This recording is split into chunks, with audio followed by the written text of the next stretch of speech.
So hi everybody, welcome back to Seedlings, the beginner's guide to literally everything homegrown. So today we're just talking about this pumpkin plant and how we're going to train it to ensure we get the maximum production from this plant. Okay, key thing I do want to note is that we can see by the main stem where this pumpkin plant is headed, and it's in that direction. So we know it grows in the shape of a Christmas tree, so which is down first and then lateral. Okay, so it's going to go down first and then stem outwards. So the main direction it's going to take is in that direction, and I don't want you to take that direction because there's already plants in this direction.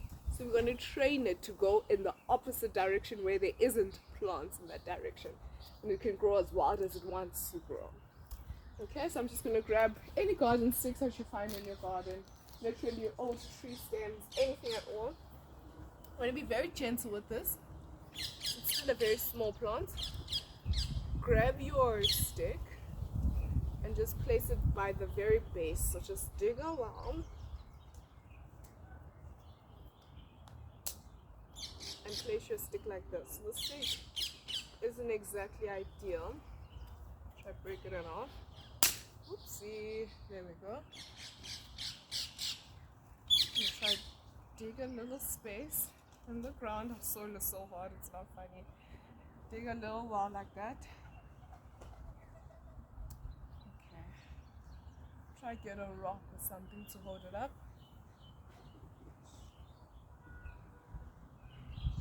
I'm gonna grab something too big that it actually breaks the stem. Oh, here's one. Okay, and I'm just gonna put it in there like that. I'm gonna bring the camera around so you can see.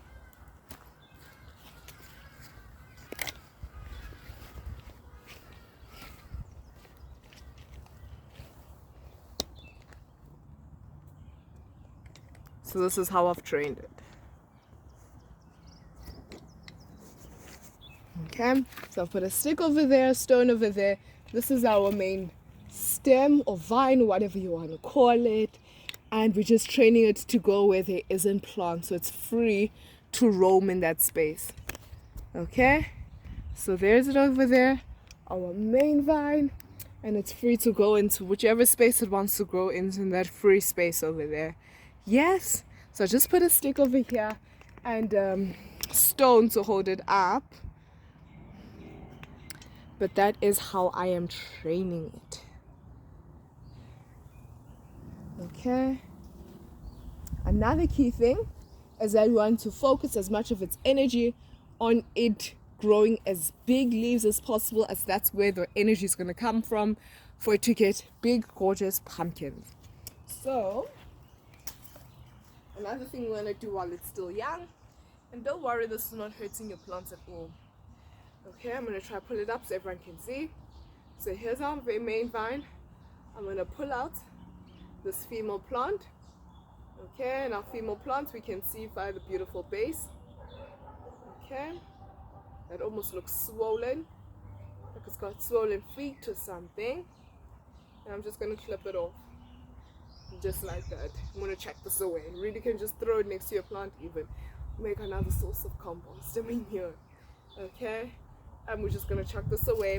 Where we ripped it off, we're going to put some sand, cover up that wound, almost as if you're putting Savlon or Dettol or disinfectant to any wound.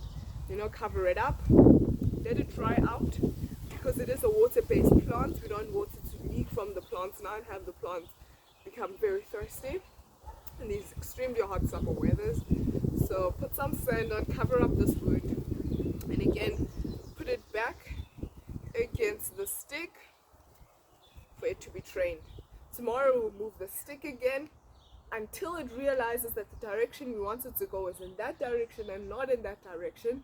It will eventually turn and be facing that direction, but we do it gently as possible. We keep training it every day, every 2 days. We keep moving the stick, we keep moving the stick until it eventually faces that direction. And that's how you train it.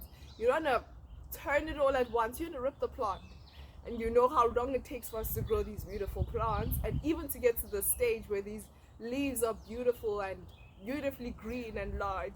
It takes a really long time. Okay, so we're going to take it very gently and very slowly every day. We do little steps, And it's a little progress until we get to where we want to get to. I think that's a life lesson as well. Alright, this one is warm. Same principle. I'm just going to check if the camera is still in view.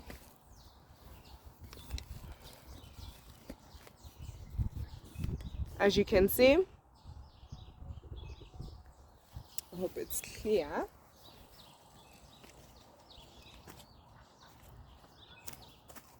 But this main vine is going in a direction that already has plants, and that's a problem because pumpkins love to dominate the area that they live in. Okay, so this main vine over here is moving in the wrong direction according to us. Okay, so we wanted to move in this direction, and at the moment it's not. So we don't want to just turn the plant like this, but we're going to rip it from the very from the ground. We want to rip it from the ground. We don't want that. Okay. As the main vine is actually the strongest. The soil is incredibly hard. Ooh. Okay, so I'll put a stick here. Just any way you can think of to put your stick. Hopefully your soul isn't as hard as mine, because wow. There you go. And I've almost told it which direction to go. So in a day or two, we'll move the stick until the plant realizes that, you know what, there's another direction I could take to possibly grow. And it would eventually start to grow in the direction we want it to go, as opposed to the direction initially thought it could grow in. Okay, so that's it for today. Again, you just look for a few male or female flowers, clip them off like that, because it's wasting energy producing flowers. Male flower, clip it off, grab some soil, cover the wound. Male flower, clip it off, cover all these wounds. So it's wasting a lot of energy that you could use